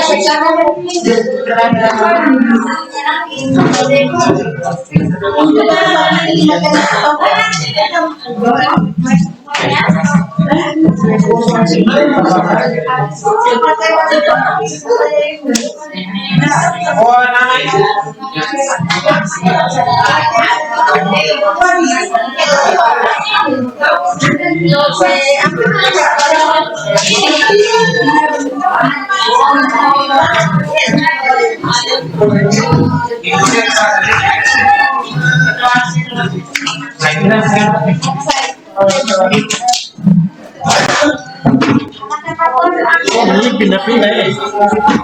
Saya cuma mengingatkan apa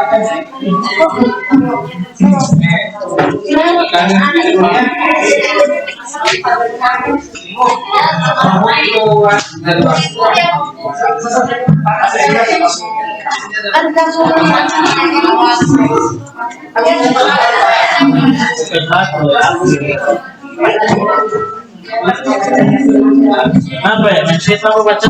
Oke, Bapak Ibu, jadi angka 1 soal ada toh? Angka 1 soal. Nah, jadi angka 1 Bapak Ibu kan temanya sudah ada kebekerjaan. Silakan menentukan topiknya apa. Apakah misalnya seperti kemarin kunjungan industri kah? Atau apa? Silakan. Materi yang tadi contoh-contoh saya kirim ya.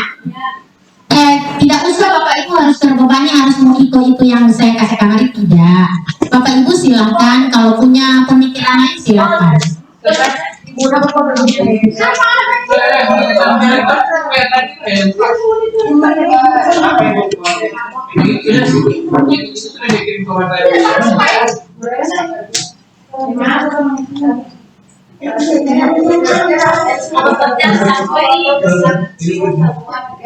Kalau saya banyak siapa tempat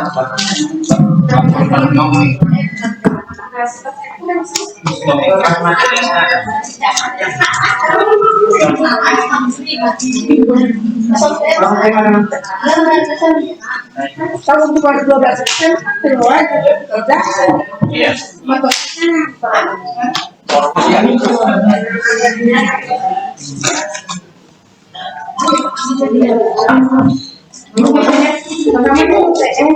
yang saya oke itu kan harus setiap kegiatan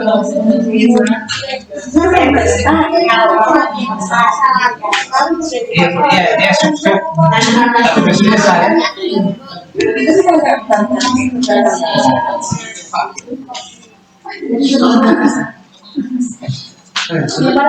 Pak, boleh sambil ini ada yang mau tanyakan dari kelompok kelas 12? Silakan.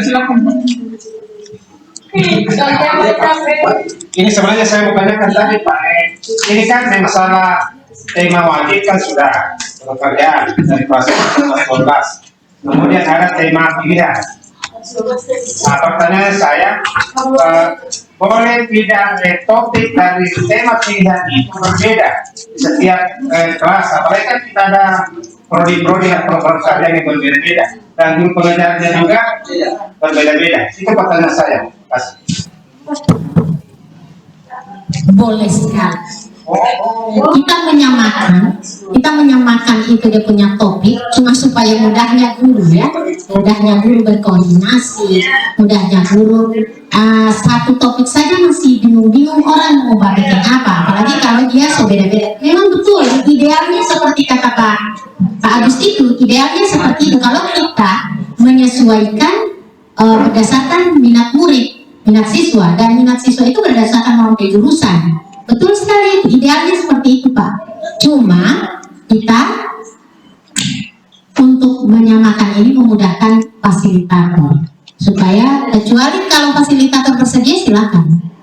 Kita akan satu tema tapi berbeda topik, disesuaikan dengan jurusan siswa. Cuma memang semua sekolah mesti menyamakan untuk kemudahan. Nah, baru satu topik saja kadang-kadang persepsi guru masih gede. Itu Pak, betul itu.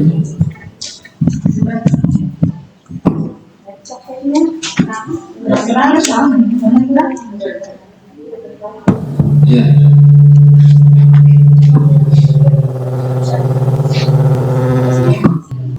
Bapak Ibu, sudah LK1?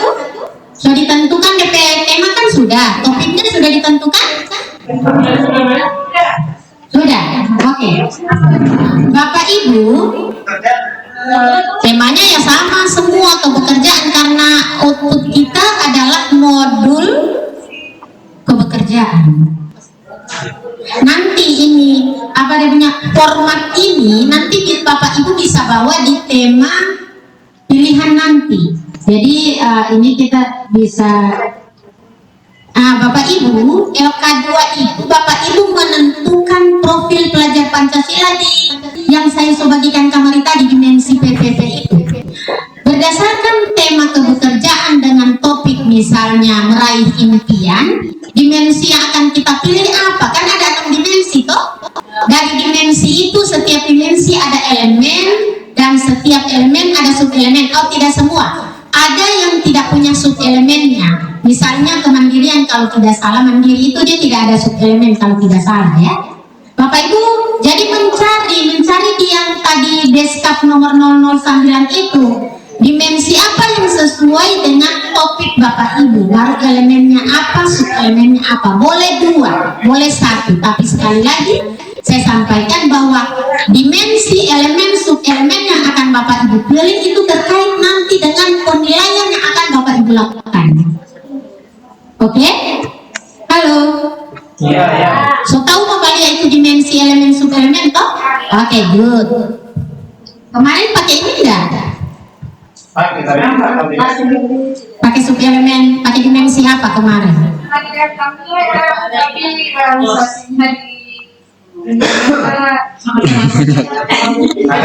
Nanti makanya saya menginginkan bahwa prosedur itu kita harus rubah ya.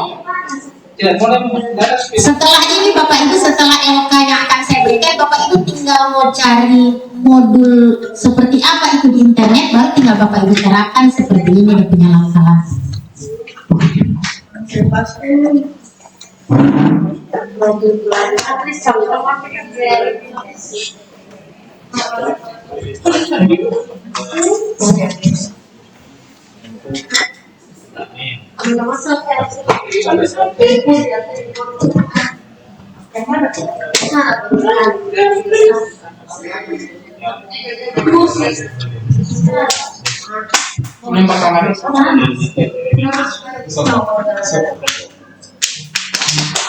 Yang kelompok kelas 10, so topik apa yang dipilih?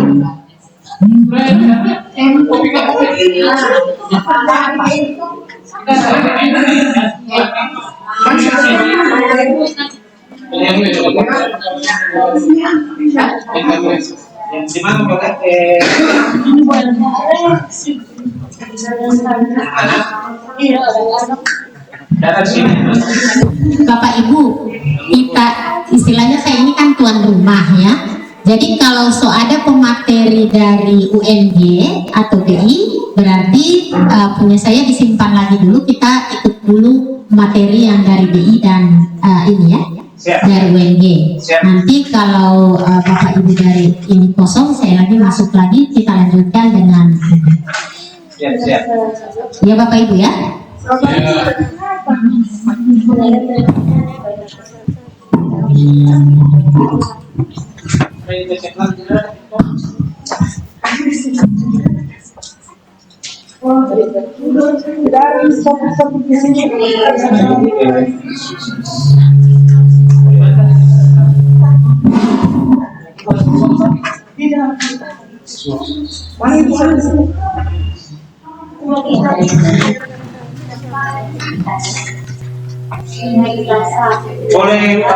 Boleh ditayangkan ulang pasal yang topik tadi, topik.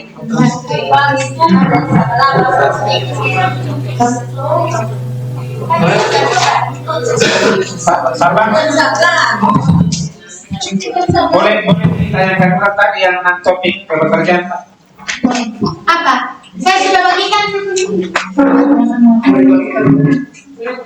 Yang apa Pak Agus?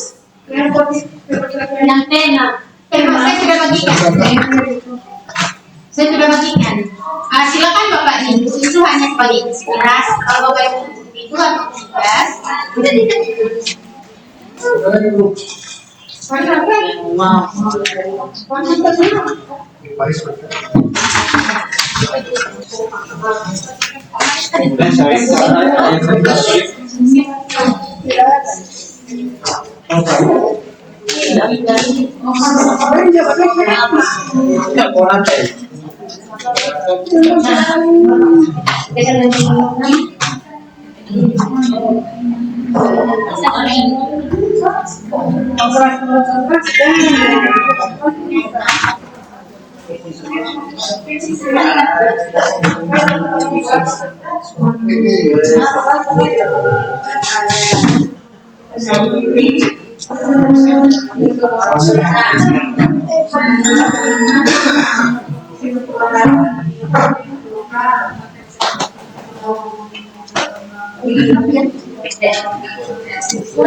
Karakteristik unit kerja sesuai dengan program kajian yang setiap proyek dapat dilihat pada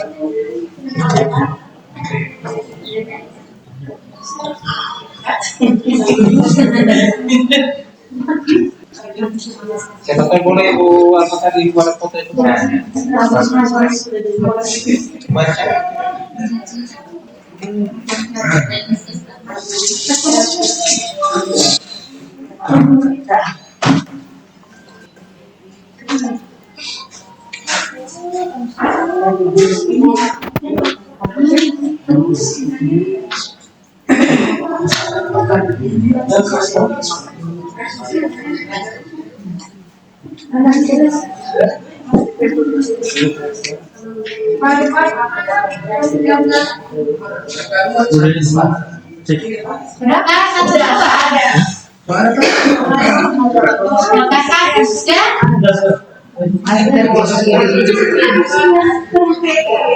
Di mana boleh tutup?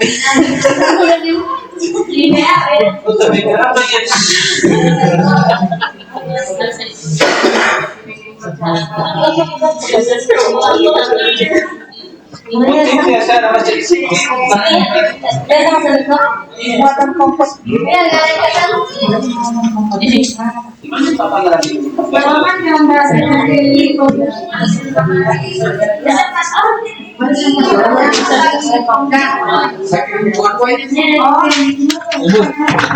Boleh?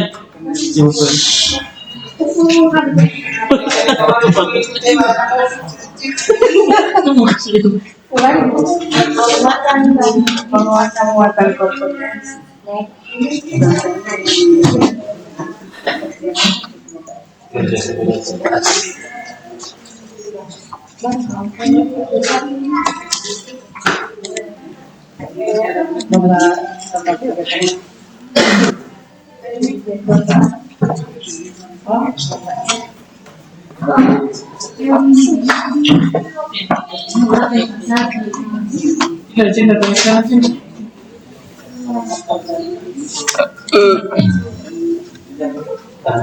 Oke Bapak Ibu sudah K1?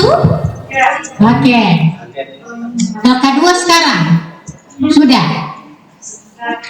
Oke. Tadi Bapak Ibu di dimensi profil belajar Pancasila yang dikeluarkan oleh Beskap itu, di situ Bapak Ibu akan menentukan dimensi dari 6 dimensi ini yang saya pilih. Dan dimensi itu besarnya, baru ada elemen lagi, baru ada sub elemen lagi. Nanti di sub elemen itu di situ kunci yang akan Bapak Ibu gunakan untuk penilaian. Nah di elemen itu kan ada data toh, di fase PAUD apa, fase A, fase B, fase C, fase D sampai fase E.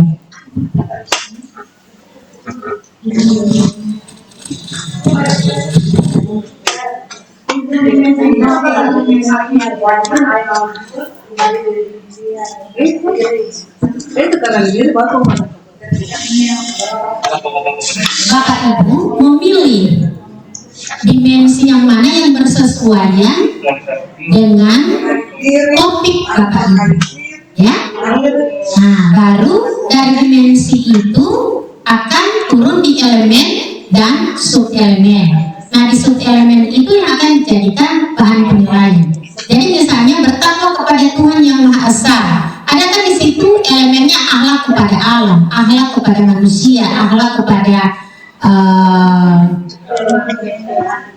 ya seperti itu. Baru dari akhlak-akhlak itu ada lagi di bawahnya yang punya sub elemen, ya.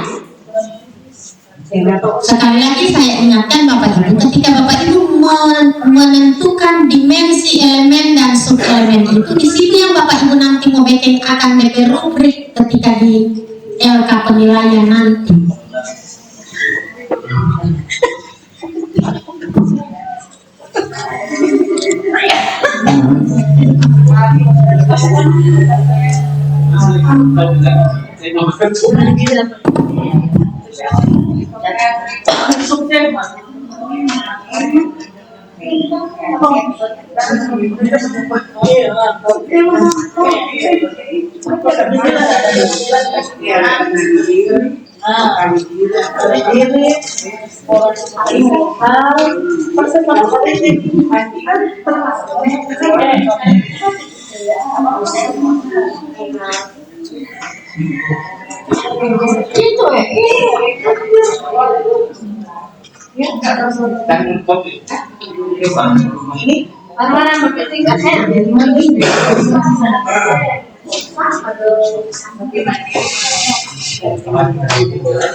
Ya Allah Akbar.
Tidak kamu ini diambil tinggal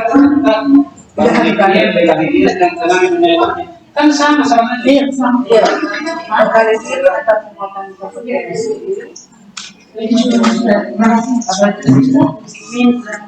Temanya soal Sudah dari mana pagi sudah kamu ya. ya betul itu. Kalau dari ya orang begitu sama di sini. pas saya sudah baca ya.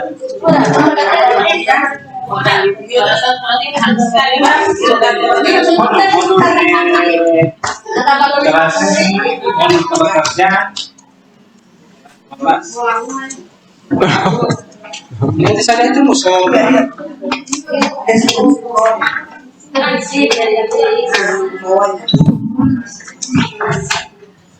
Dokter cuma satu.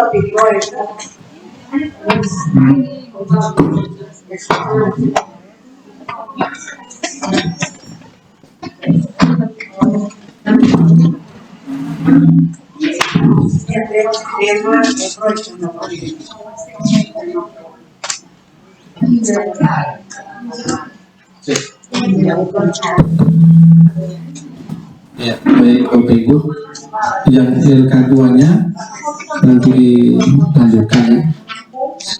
Sekarang ada pemateri dari beliau sudah ada di depan, nanti nanti akan menyesuaikan.